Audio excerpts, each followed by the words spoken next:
শর্মা। আমি 3 পার্বত্য জেলার প্রতিনিধি হিসেবে আমরা আজকে তৃতীয় দিনের মতো ঢাকার প্রেস ক্লাবের সামনে অবস্থান কর্মসূচিতে অংশগ্রহণ করছি।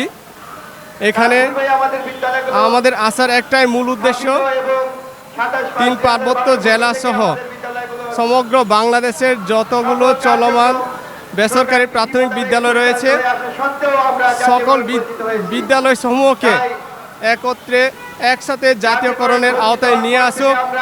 এটা আমরা মাননীয় প্রধান উপদেষ্টা এবং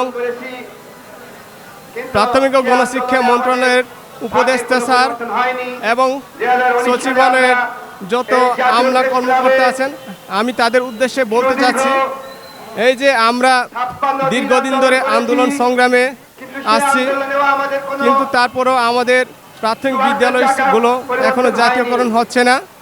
এগুলো দ্রুত জাতীয়করণের আওতায় নিয়ে আসুক, এটা আমি মাননীয় উপদেষ্টা সহ সকল উপদেষ্টার কাছে বিনীত অনুরোধ করছি। আমরা পার্বত্য অঞ্চলে অনেকগুলো বিদ্যালয় রয়েছে যেগুলো এক একটা বিদ্যালয় আরেকটা বিদ্যালয়ের থেকে 3-4 কিলোমিটার দূরত্বে অবস্থিত। সেখানে আমরাও এবং আমাদের যে কোমলমতি ছাত্রছাত্রী রয়েছে তারাও কিন্তু অনেক কষ্ট করে বিদ্যালয়ে আসে। বিদ্যালয়ে এসে তারা প্রাথমিক শিক্ষা গ্রহণ করছে। আর এছাড়াও আমরা যে বিনা বেতনে চাকরি করছি দীর্ঘদিন ধরে, জাতীয়করণের আওতায় আসলে আমাদের সেই দুর্দশা থেকে মুক্তি পাব।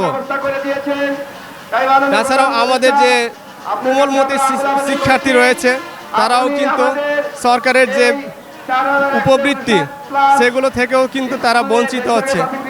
সরকার আমাদের প্রতি সুদৃষ্টি যদি দেয় তাহলে কিন্তু আমরা এই সকল সমস্যার সমাধান পাব। গত 3 তারিখে মাননীয় প্রধান উপদেষ্টার কার্যালয় থেকে একটি চিঠি প্রেরণ করা হয়েছে সচিবালয়ে। সেখানে কিন্তু এখনও আমাদের চিঠির কোনো সদুত্তর আমরা এখনও পাইনি, যার কারণে আমরা আবারও এই অবস্থান কর্মসূচিতে আসছি। আমরা চাই ওনারা দ্রুত এই চিঠির একটা সুরাহা করুক এবং আমাদের বিদ্যালয় সমূহকে জাতীয়করণের আওতায় নিয়ে আসুক।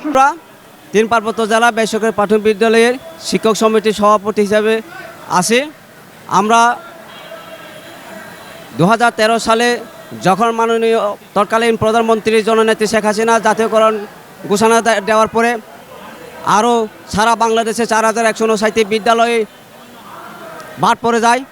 এই বিদ্যালয়কে জাতীয়করণ করার জন্য আমরা গত 2018 সাল থেকে আজকে পর্যন্ত আমরা এই জাতীয় প্রেস ক্লাবের মানববন্ধন করে যাচ্ছি। তৎকালীন সরকার বিভিন্নভাবে আস্থা দেওয়া হলেও কিন্তু বাস্তবায়ন এখনও করা হয়নি।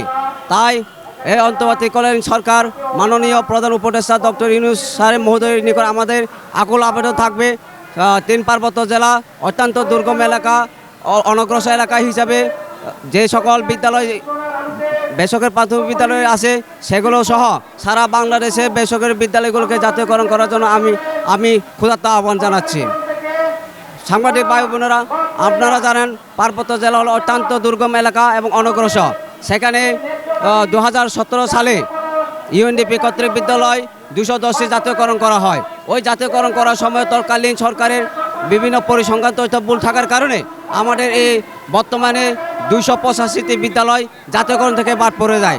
এই 285টি বিদ্যালয়কে আমরা জাতীয়করণ করার জন্য 2021, 2023 এবং 2025 সালে আমরা মানববন্ধনের মাধ্যমে তৎকালীন প্রধানমন্ত্রী এবং বর্তমানে অন্তর্বর্তীকালীন সরকার প্রধান উপদেষ্টাকে স্মারকলিপি দেওয়ার পরেও আমরা এখনও কোনো জাতীয়করণের সুরাহার পাইনি। তাই আমরা আজকের 3য় কর্মদিবস আমাদের এই জাতীয়করণ জন্য কর্ম অবস্থানে রয়েছে। আমরা এখন আমাদের সচিবালয়ে যদিও আস্থা দেওয়া হয় কিন্তু বাস্তবায়ন করা হয় নাই। সুতরাং আমি মাননীয় প্রধান উপদেষ্টার নিকট আকুল আবেদন জানিয়ে অতি জরুরি এবং অনতি বিলম্বে আমাদের